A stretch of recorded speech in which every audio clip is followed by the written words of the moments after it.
What's up, guys? It is me, Mr. Graves, here to help you guys review one last good hard time for your midterm test coming up on Tuesday, October the 18th. So I tried my very best to help you guys have a review that prepared you for exactly what was going to be on the midterm exam, but it doesn't really help if you don't have some of the answers. We talked about some of these in class, but I did want to take one last time to kind of help you out a little bit with some of these questions. So pay attention. If you're something that you didn't get or you roast them down, you're not sure if it's right, I will make sure that you guys have the correct answers here. So, examples of civic responsibilities. Let's start with number one here. So, really, these are just the responsibilities that you have to keep up with as a citizen. You know, as citizens, there are a ton of rights that you have. We talked a lot about that this past year with the Bill of Rights, first all those amendments that give U.S. citizens certain rights. But in order for those rights to be maintained and protected, citizens also have to keep up with their responsibilities, their duties as citizens. Those could be things as simple as obeying laws. If people don't obey laws, then the rights of others could be violated. Paying taxes could be a civic responsibility or duty. Voting, serving on a jury, like jury duty, things like that could all be examples of civic responsibilities that citizens are supposed to take care of. Now, civic participation is very similar to civic responsibilities. It's when you're actively participating in society. Are you voting? Are you attending public meetings? Are you staying engaged with what is going on? Are you participating in the larger society outside of just what's good for you? So that is civic participation for number two. Now, number three is going back a little bit here. I guess all these are going back. But this is talking about the American Revolution. You should have talked about this. I know you did talk about it if you were paying attention. In 8th grade, of course, we talked about it some this year as well. So the American Revolution really all got started with the French and Indian War. So number three, the way I would finish this sentence, the British placed the Stamp Act on the American colonists because they had to find a way to pay off their debt from the French and Indian War. The French and Indian War was a 7-year-long war. Wars are very expensive. The British had to pay for this debt, so they decided to put a tax on the American colonists. Well, the colonists were upset about that because they felt they were being singled out because they were the only part of the British Empire that had to pay these new taxes. They thought that was unfair. The British said, hey guys, we fought this war to protect you, so it is fair. The colonists said, well, yeah, I know you were trying to protect us, but really you were trying to protect the money that the British Empire makes, and that benefits all British citizens, so they should all share in these taxes. So that was the first big thing that made the colonists angry and started to move them closer towards the idea of independence from Great Britain. Well, then another thing happened here with number four, and that's the Proclamation of 1763. Remember, that is where the British drew a line right down the Appalachian Mountains and said the colonists cannot go west of that line. They have to stay on the east coast. The land out west would be reserved for the Indians. That is the land that the British won from France by virtue of winning the French-Indian War. And they did not want the Americans to go out there. So the way I would finish this sentence, the British issued the Proclamation of 1763 because they feared if the colonists crossed the Appalachian Mountains out west, they would come into conflict with the Native Americans, which would mean the British would have to come fight even more and spend more money defending the Americans from the Native Americans. So because of all that, they issued the Proclamation of 1763, told the Americans they could not go west of that line. Of course, this made the Americans angry because they thought they deserved the right to go out there, and they thought that was limiting their chances to make money and grow. A social contract. Number five, and we talk about this with all those philosophers. A social contract is basically an agreement between a government and its citizens. And generally speaking, the citizens agree to give up some of their rights in order for the government to protect them from the greed and selfishness of other citizens. That's a social contract. Number six, where we talked about four political philosophers. We talked about Thomas Hobbes, John Locke, Rousseau. We talked about Montesquieu a little bit. But Leviathan was a very famous book written by John Locke. Leviathan, written by John Locke. Now, in one of the first philosopher we talked about, the earliest one was a guy named Thomas Hobbes. And in his social contract theory, it's very similar to what I just said with number five. The way I would finish number seven, in his social contract theory, Thomas Hobbes favored a strong government that would maintain order in society. And really, a strong government, he favored a monarchy.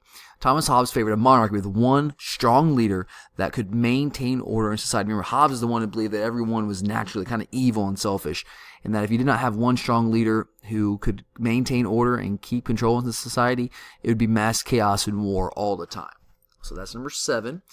Number 8 is John Locke and Rousseau. They were similar in some ways. They were also different. They were similar in that they both favored democratic forms of government. John Locke was more so a direct democracy type thing. Rousseau was also favoring direct democracy, but they were both similar in that they favored governments that did not have a monarchy. They were favoring more types of democratic governments. That's how I would finish that sentence. Number 9. Now let's get into some principles of the Constitution. These things that the Constitution is kind of based off of, these big ideas.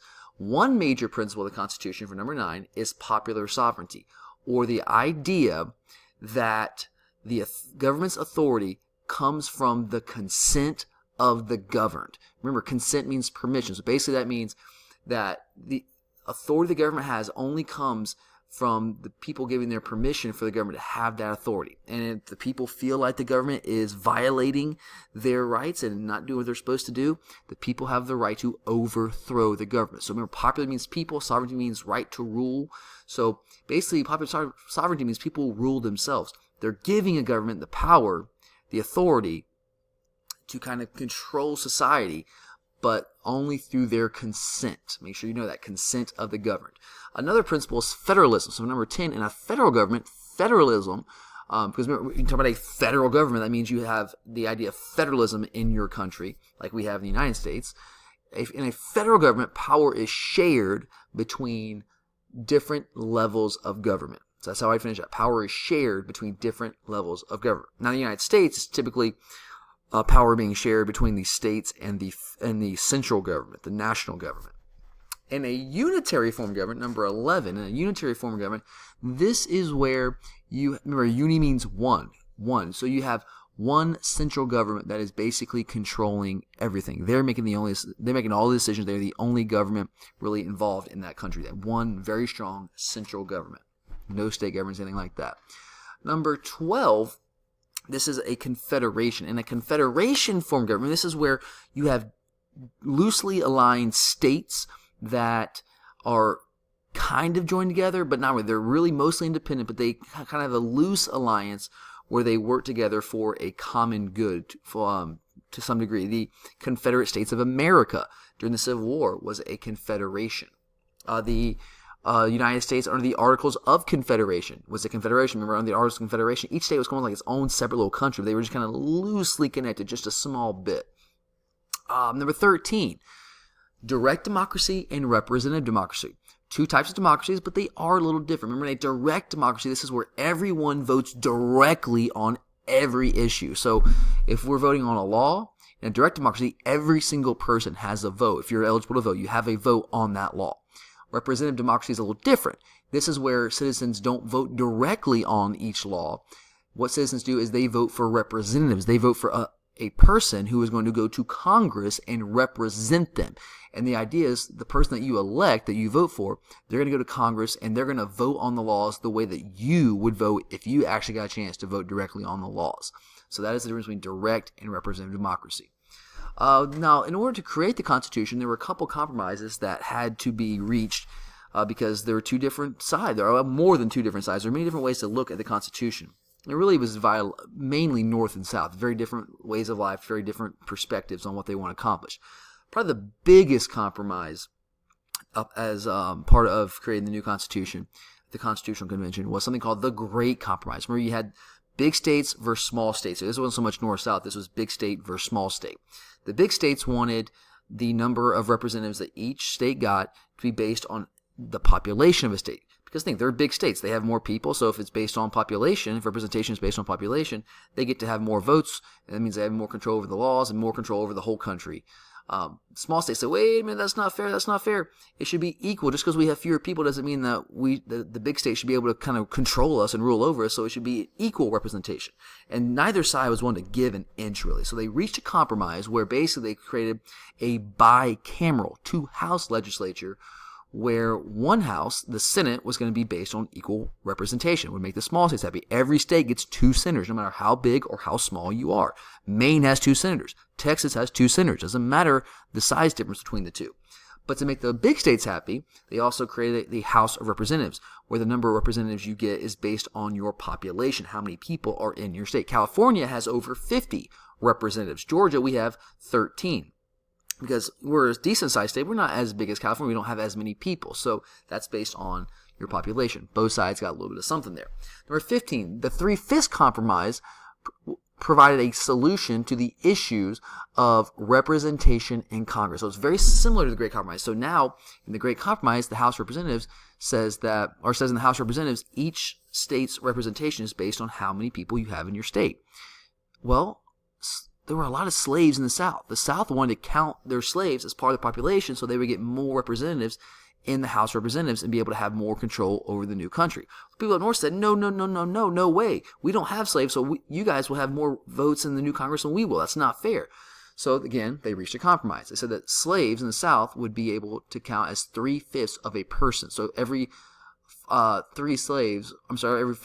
count as 3 people. So that provided a solution to the issue of representation in Congress, specifically with slavery. The Slave Trade Compromise, you might want to listen to this one, number 16. A lot of people were missing this on the last test. The Slave Trade Compromise said that Congress could not outlaw the slave trade until 1808. The Constitution was written in 1788. So they said for 20 years, no one will be able to outlaw the slave trade. But in 1808, Congress will be able to outlaw the slave trade if they want to. Number 17, get into the Anti-Federalists.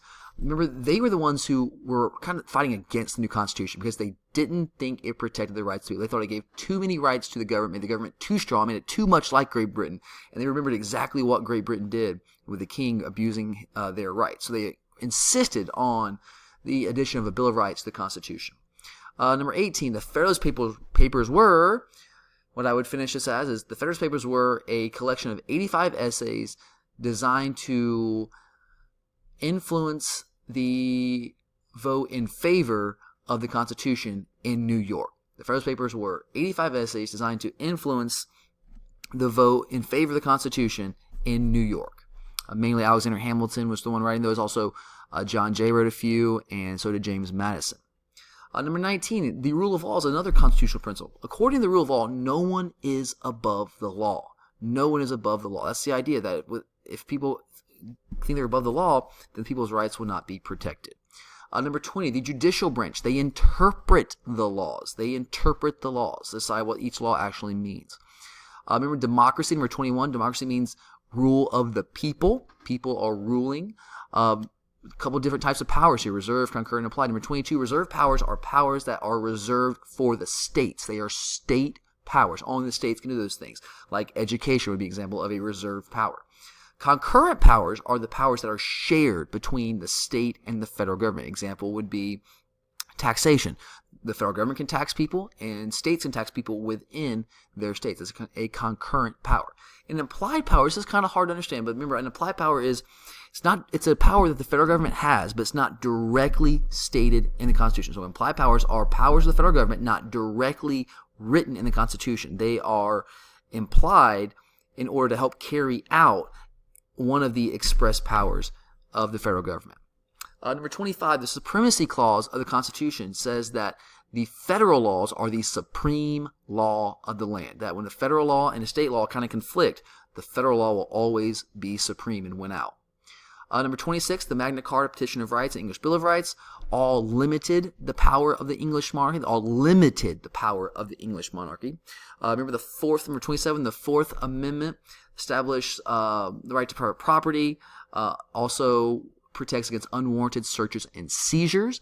Number 28, the Sixth Amendment provides for a speedy trial. Remember, a speedy trial also gives you the right to have a lawyer help defend you.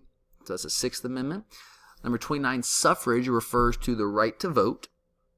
And number 30, the Fifth and 14th Amendments both involve due process. They both deal with the idea of due process, being able essentially to have a fair trial, the Fifth and 14th Amendment.